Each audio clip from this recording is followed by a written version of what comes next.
Community, identity, stability. This is the motto for New London, the primary setting of Aldous Huxley's influential novel and Peacock's original streaming series, Brave New World. It's a seductive idea. Don't we all want a society with no conflict and no pain? Don't we all want to know our place in the world and be absolutely certain that we fit in? How nice would it be if we didn't have the stress of making difficult decisions or weighing complicated trade-offs? What if, by giving up the power to make our own choices, no one had to worry about poverty, hunger, or disease ever again? Wouldn't we all be very happy? This is the idea behind Brave New World. The book, which was one of the most important things I ever read growing up, and the new show from one of my favorite writers, Grant Morrison, poses these questions and asks us to consider what this kind of existence would be like. Unlike dark dystopian fiction like 1984 or V for Vendetta, where dictatorships are built on fear and violence, Huxley's vision of the future was that of an equally terrifying utopia. A perfect society built around the complete elimination of individuality and personal freedom.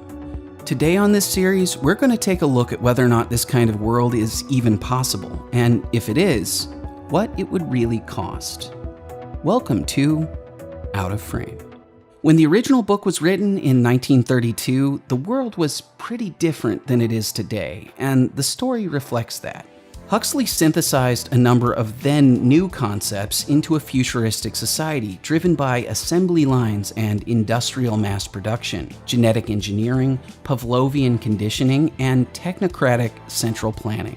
The world state is a marvel of modern science, and people's lives are completely determined by the government from cradle to grave. Babies are no longer born naturally to individual sets of parents. Instead, infants are genetically engineered, hatched, and then sorted into a strict caste system. Alphas are the leadership class, managing and making decisions for the social body.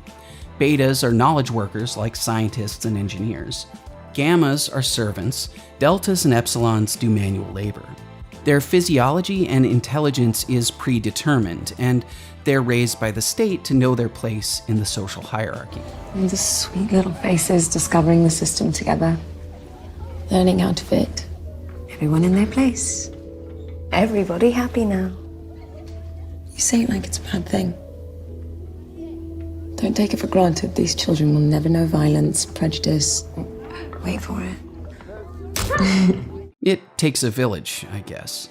In the show, most of this is the same, but with the added feature of an optic interface that connects every single person in New London to everyone else through some kind of artificial intelligence called Indra. Indra lets citizens communicate with other people, even seeing directly through their eyes, and gives them an augmented reality view of the world around them. You are an essential part of a perfect social body. Everybody in their place. Everybody happy now. And Indra keeps us all connected. Indra plays a pretty large role in the show, but it's not actually super relevant to what we need to talk about here. The important thing is that it's the world state's primary means of control. In New London, everyone belongs to everyone else. There's no monogamy and no privacy. There are parties every night. This is supposedly creating a world with no jealousy or negative emotions, but even in the future, human nature isn't quite so easy to wipe away. Those who do experience even the slightest moment of discomfort are provided with a multi-purpose drug called Soma. At various doses, Soma calms people down and reduces anxiety. It relieves pain and deadens the senses. It can put people to sleep. And eventually, when the world state has deemed that your existence is no longer worth the resources it takes to support, a Soma man will come and use it to end your life. But hey, at least it makes people feel good, right? Quite frankly, my friend, if you're not happy, you're nothing at all. If you're an alpha or a beta, the whole society seems to be a perfectly functioning machine. Every cog is in the right place, continually producing the goods and services everybody wants and needs. There's no crime, no violence, and every individual's position in all this is crystal clear. So, what's wrong? A lot, actually.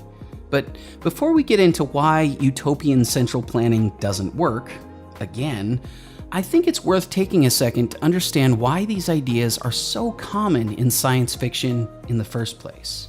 You have to understand that in the early 20th century, a ton of intellectuals and writers like Aldous Huxley believed, like Karl Marx, that socialism and eventually communism would be the future of societies around the world.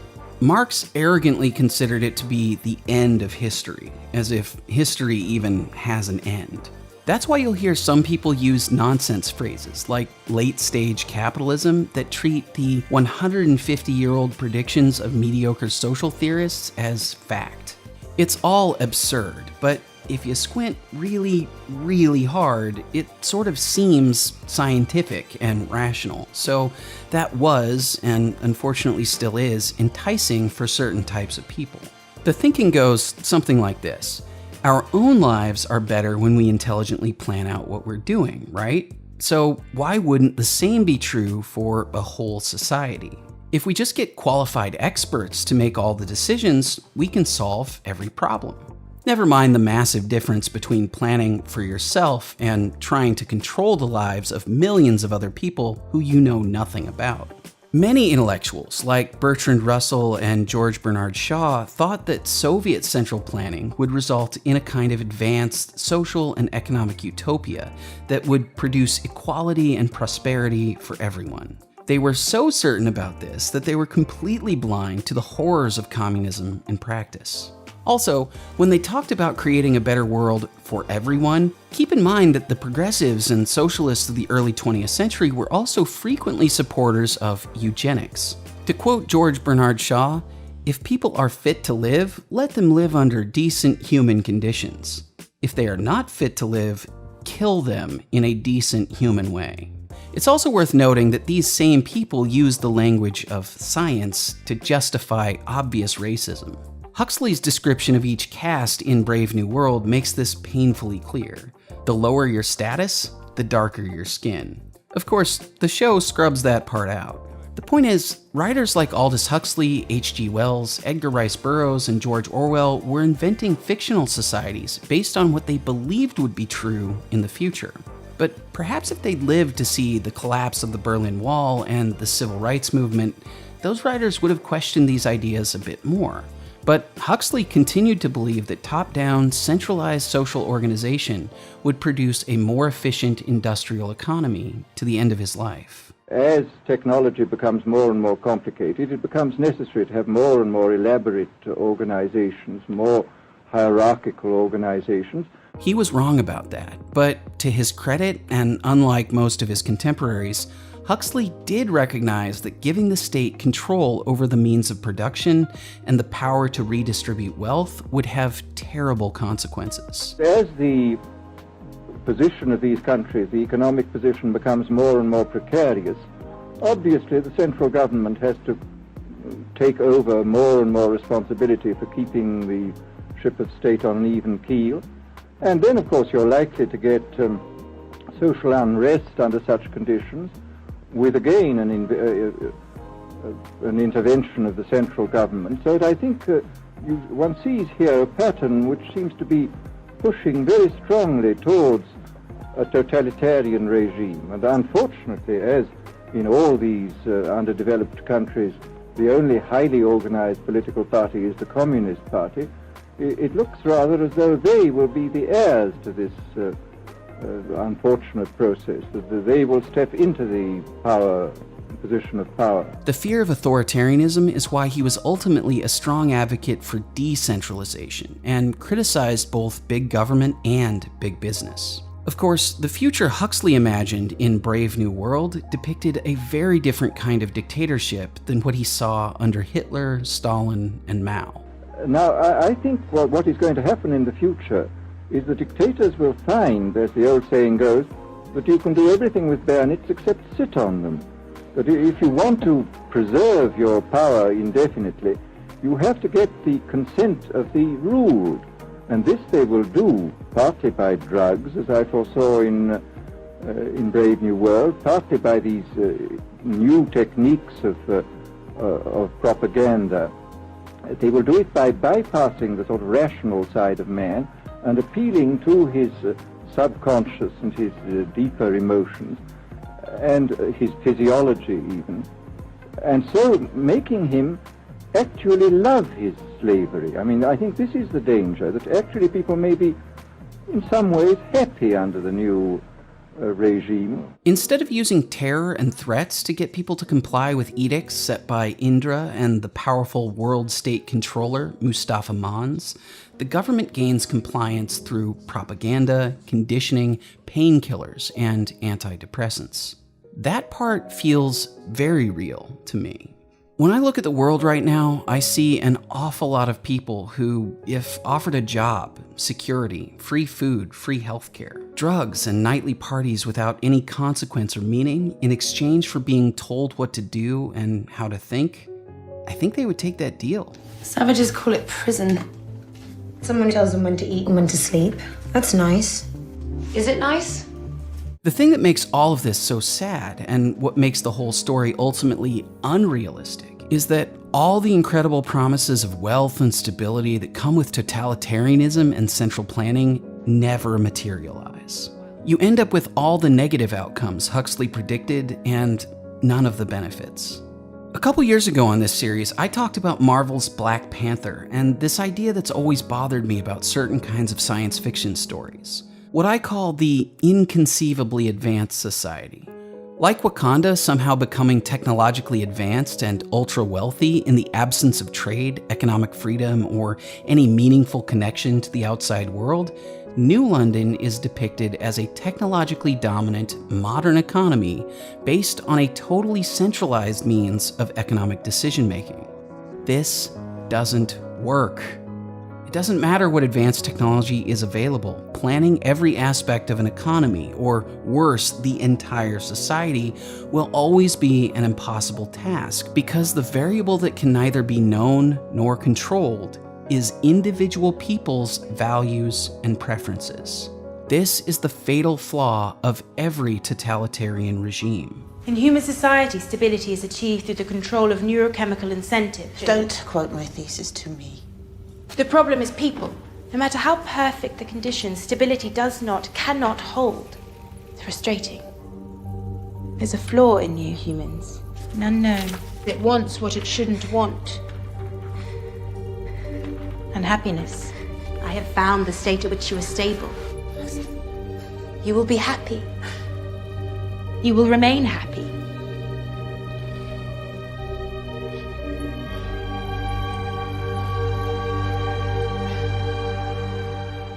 Human societies are exceptionally complex, but they are not machines with levers to pull or gears and pistons that make them run.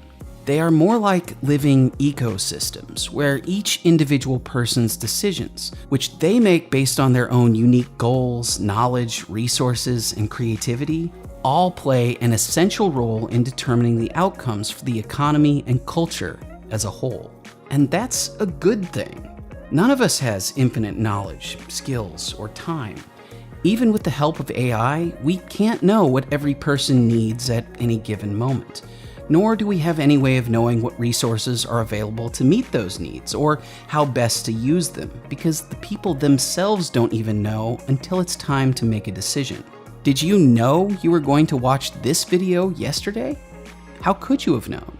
What's more, the only way we figure out how to effectively use scarce resources in a world that's always changing is through constant experimentation and entrepreneurship inside a system that provides genuine feedback. We need market signals like prices, profits, and losses to know if we're serving the needs of other people well, or if we're wasting our time and resources creating goods and services nobody wants. But none of that feedback means anything if people aren't actually free to make their own choices. If the state decides what people are allowed to produce and how resources are allocated across the whole economy, the only thing we can say for sure is that politicians, or the artificial intelligence running the show, got what they wanted. When we treat society like a machine that can be steered and controlled by a small group of people in power, all we're really doing is treating billions of individual human beings like mindless drones, whose own hopes and dreams are worth nothing.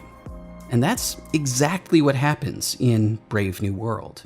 The plot of the new Peacock series revolves around 3 primary characters: Bernard Marx, Lenina Crown, and John the Savage. Lenina, a Beta Plus, works as a scientist in the hatchery, but she doesn't quite fit in. One day, Bernard, an Alpha Plus counselor, summons her to his office. Lenina Crown. Turns out Lenina has been having an illegal monogamous relationship with another Alpha Plus named Henry Foster. I can never seem to wrap my head around, though, is the selfishness.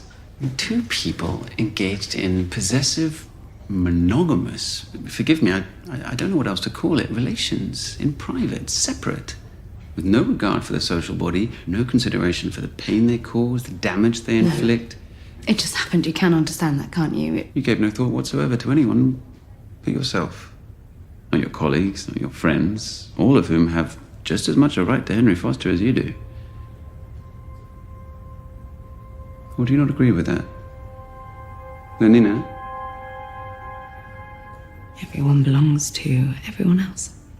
Yes, that's right. Good, that's good.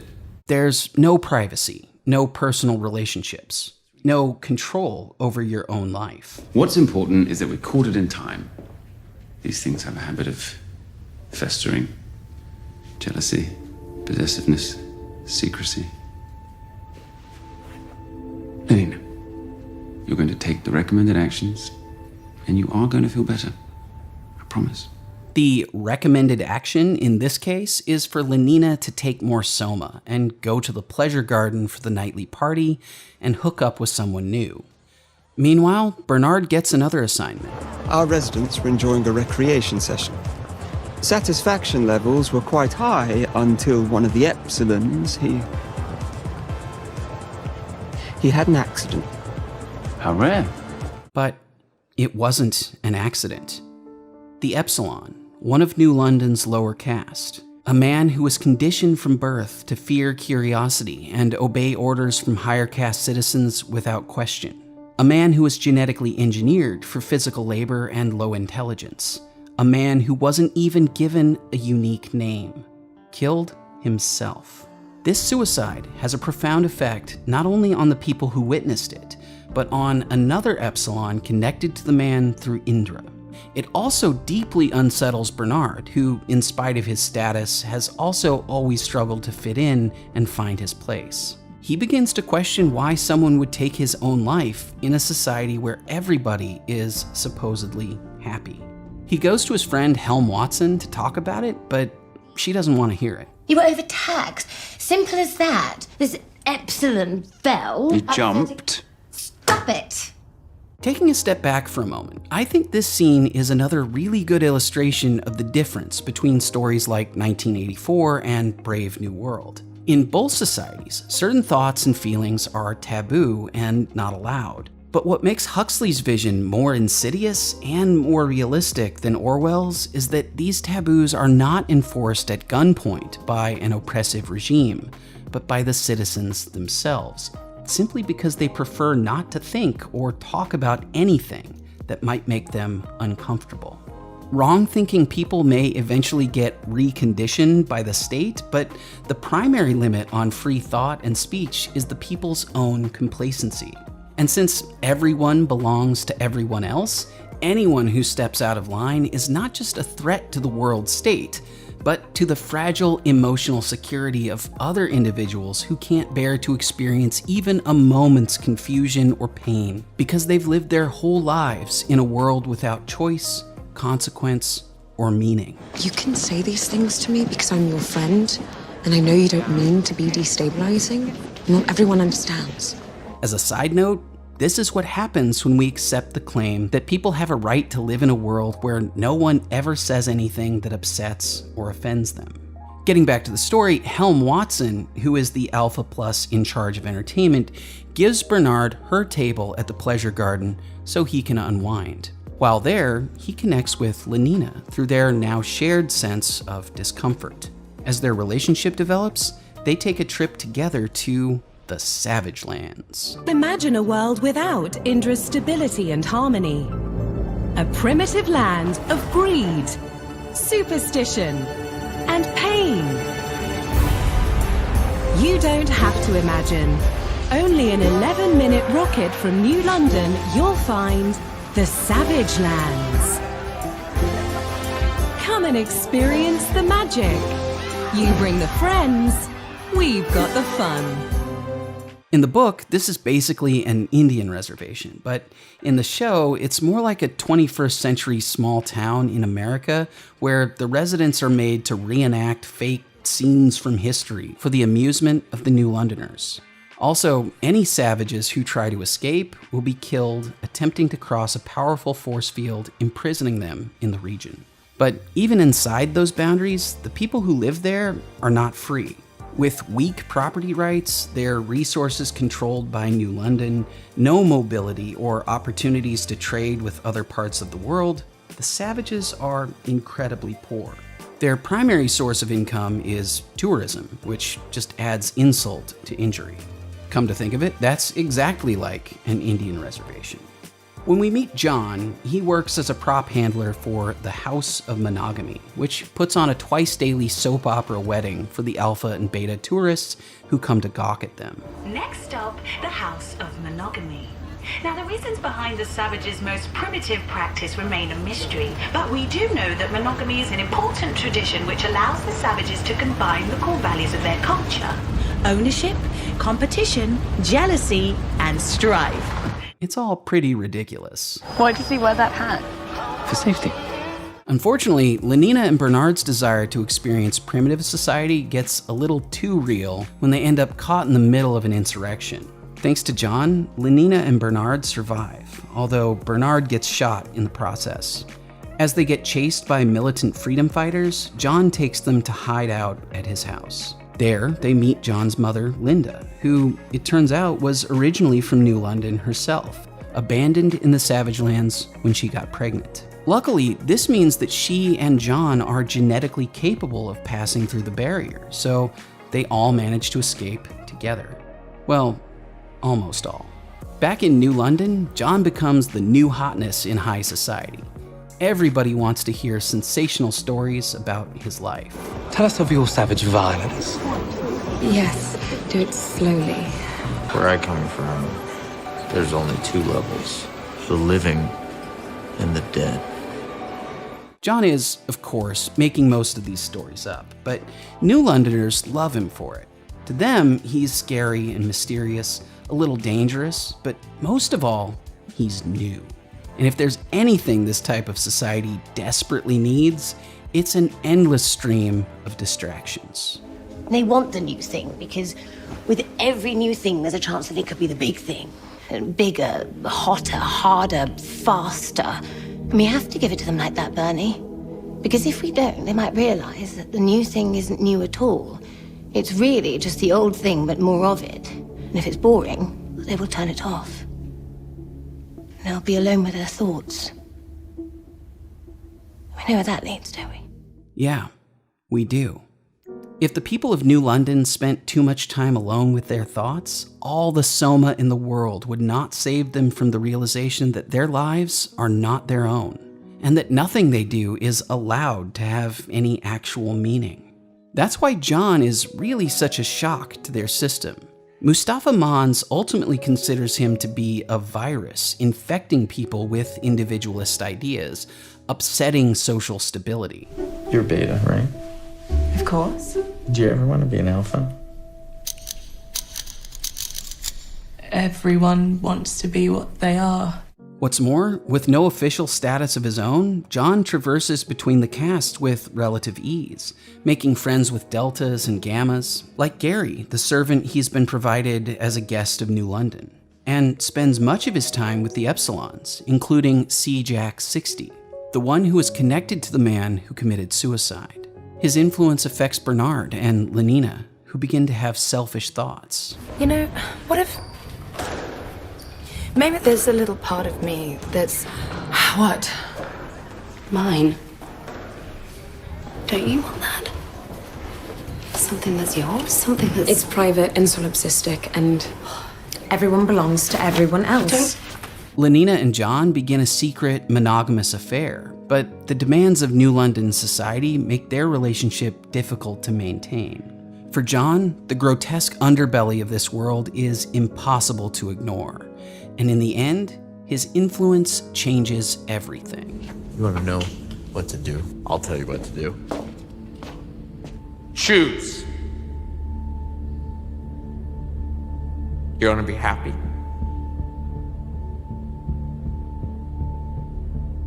Or do you want to be free?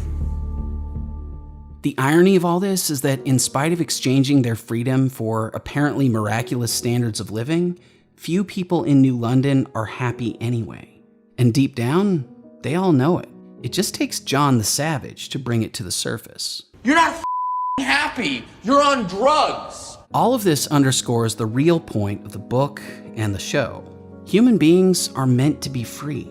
We're meant to choose our own paths, create meaning through our relationships, and find purpose in our work. When other people are forced to interact with us, regardless of their own preferences, friendships and partnerships have no value. When we are given everything by the state instead of earning it through our own productive effort, we are being treated like children. And when every decision is controlled by someone else and we have no autonomy, our own goals and values no longer matter.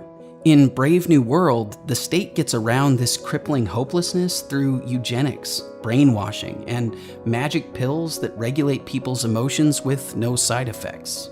In reality, taking away people's freedom leads to poverty, depression, drug use, violence, and death. And to be honest, I'm afraid that we are living in a version of Huxley's future right now.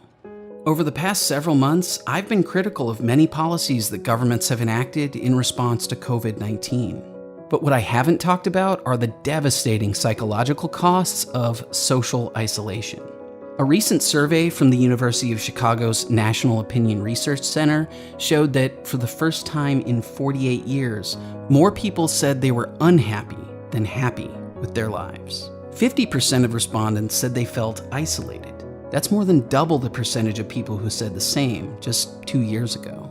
This wave of depression has coincided with an 18% increase in suspected drug overdoses and a massive increase in domestic violence. According to the CDC, 25.5%, a quarter of Americans between the ages of 18 and 24, seriously considered suicide in June. It's not good. It will take a while for a full picture of the lockdowns to become clear. When they started, nobody wanted to talk about the cost of eliminating people's autonomy, restricting their choices, destroying their jobs and businesses, forcing them to stay inside and limit their mobility, preventing them from seeing their friends and family, and then making up for it with free money that will eventually be taken from their future incomes. People evaded the conversation because they were scared, and the idea that a strong, centralized state can solve major problems like a global pandemic is, as I said at the beginning, very seductive. Brave New World shows us a future that a lot of people believe they want. It's a world of ultimate comfort, as long as we agree to let someone else do our thinking for us. But it's all a lie. Is freedom necessary? As far as I'm concerned, it is, yes. Why? I mean, I think you could produce plenty of goods without much freedom, but I think the whole sort of creative life of man is ultimately impossible without a considerable measure of individual freedom. Freedom is scary. It can be confusing. There will be moments of pain and discomfort. You will have to make difficult choices. No one will tell you how to live your life or hand you everything you want. But free people build prosperous worlds together. And by taking risks and overcoming obstacles, our choices actually matter. Our relationships are important, and we can feel pride in our accomplishments.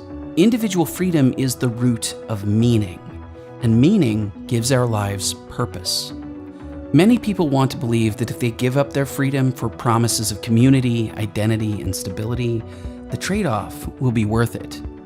It's not, and those promises are empty. But remember, we still have the power to choose the future we want to live in. Choose carefully. Hey everybody, thanks for watching this episode of Out of Frame. Let's talk about Brave New World in the comments.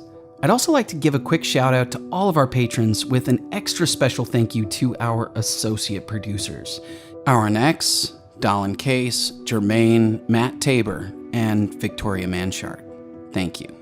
If you love the show and want to help us keep making more episodes, check out the Patreon link in the description below. And as always, don't forget to like this video, subscribe to this channel, ring that bell icon, and follow us on all our social media at YouTube, Facebook, Twitter, and Instagram. Thanks for watching.